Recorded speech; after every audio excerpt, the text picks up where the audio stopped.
दोस्तों नमस्कार। आज मैं आपके सामने डॉक्टर भीमराव अंबेडकर के जीवन के ऊपर वीडियो का दूसरा अंतिम भाग लेकर आ गया हूं। बात 1926 की है, जब तीन नेताओं ने ब्राह्मण समुदाय पर देश को बर्बाद करने का आरोप लगाया। ये तीन नेता निचली जाति के थे, जिसके बाद ब्राह्मण समुदाय ने तीनों नेताओं के ऊपर अदालत में मुकदमा दायर कर दिया। लेकिन डॉक्टर भीमराव अंबेडकर ने तीनों नेताओं का सफलतापूर्वक बचाव किया।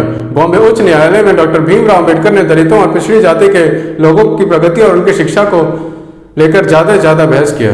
डॉक्टर भीमराव अंबेडकर ने सार्वजनिक पेयजल 1927 में सड़कों पर शुरू करवाने के लिए भी काफी संघर्ष किया और मंदिरों में सभी जाति के लोगों के प्रवेश के लिए समान रूप से अधिकार दिलाने के लिए भी आंदोलन किया। डॉक्टर भीमराव अंबेडकर ने महड में एक सत्याग्रह का नेतृत्व भी किया और भीमराव ने दलितों के विचारों को सही ठहराने के लिए 1927 में एक हिंदू धर्म ग्रंथ मनुस्मृति की सबके सामने निंदा की और उसे बहुत से लोगों के सामने जला दिए। 25 दिसंबर 1927 की बात है, जिसके बाद हर साल 25 दिसंबर के दिन भीमराव अंबेडकर और दलित लोगों को पसंद करने वाले लोग स्मृति दहन दिवस मनाते हैं।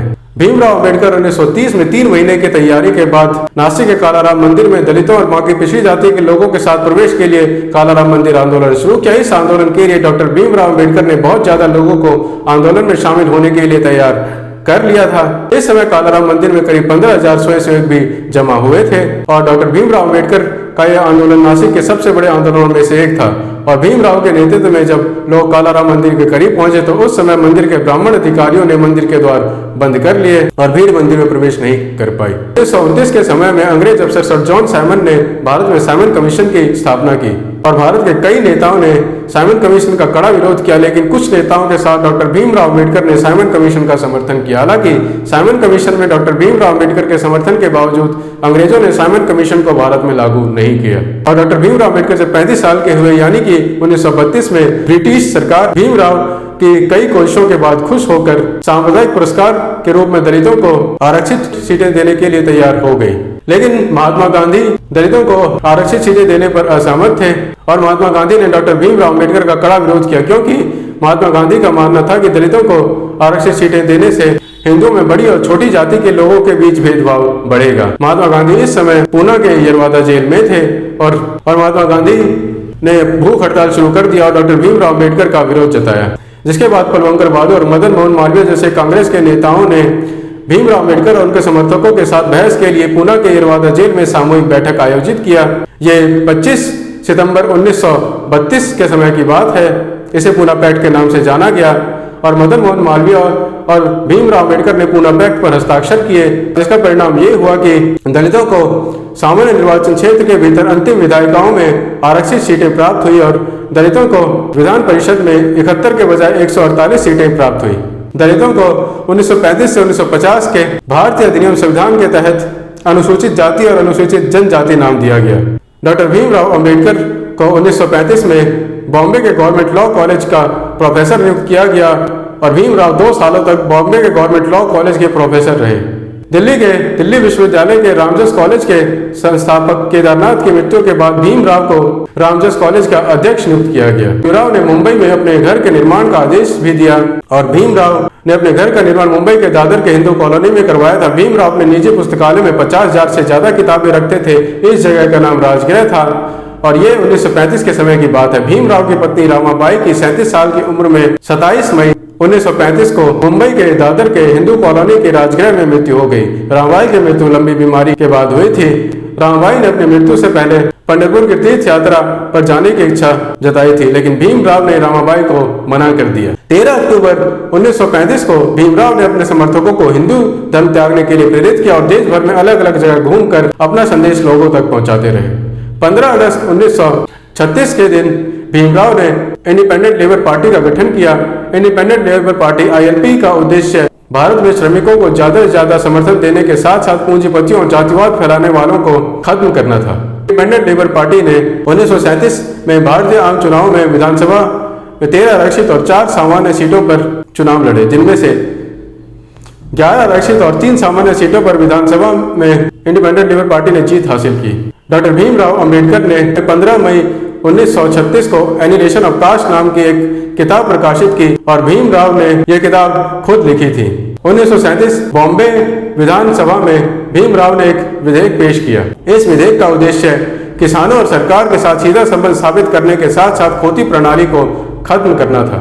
डॉक्टर भीमराव अंबेडकर अंग्रेज वायसराय की कार्यकारी में श्रम मंत्री और रक्षा सलाहकार समिति के रूप में भी कार्य कर चुके थे। डॉक्टर भीमराव अम्बेडकर ने 1946 में अपनी पार्टी इंडिपेंडेंट लेबर पार्टी का नाम बदलकर अनुसूचित जाति महासंघ कर दिया, लेकिन अनुसूचित जाति महासंघ ने 1940 के चुनावों में कोई खास प्रदर्शन नहीं किया। लेकिन भीमराव ने बंगाल के चुनावों में कांग्रेस का समर्थन हासिल कर लिया और भारत की संविधान सभा के लिए चुने गए। और 15 अगस्त 1947 को भारत को 190 सालों की अंग्रेजों की गुलामी से आखिरकार आज़ादी मिल ही गई।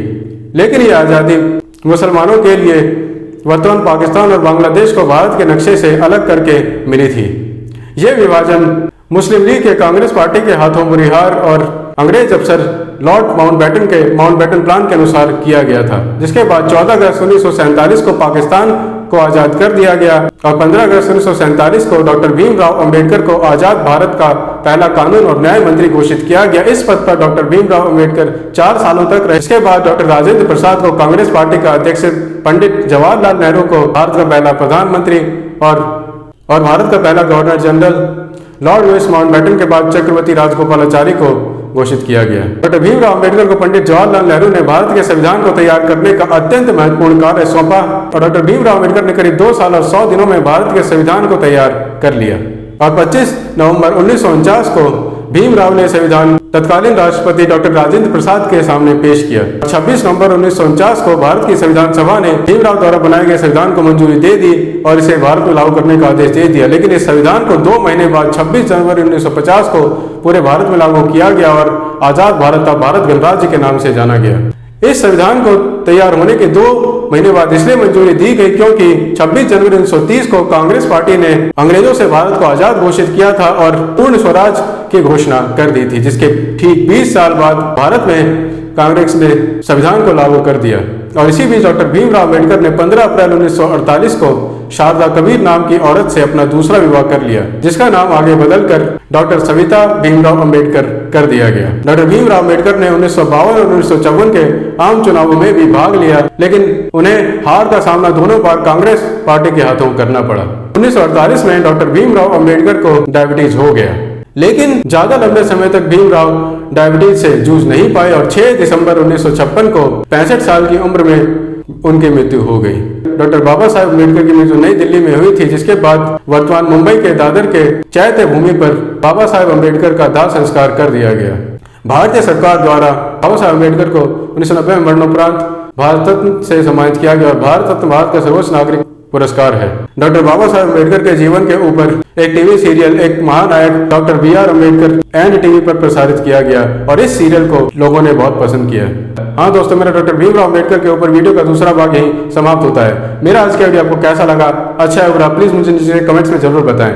और अगर मेरा आज का वीडियो आपको अच्छा लगा हो, इस वीडियो से कुछ सीखने को मिला हो, तो प्लीज इस वीडियो को लाइक और शेयर जरूर करें और हाँ, चैनल को सब्सक्राइब करना, नोटिफिकेशन बेल दबाना भी ना भूलें, ताकि आपको आगे आने वाले वीडियो के अपडेट्स ऐसे ही मिलते रहें। धन्यवाद दोस्तों, अपना ख्याल रखें, अपने परिवार का ख्याल रखें और ऐसे ही देखते रहे मेरे चैनल डिवाइन हिस्ट्री। धन्यवाद। जय हिंद, जय भारत, वंदे मातरम।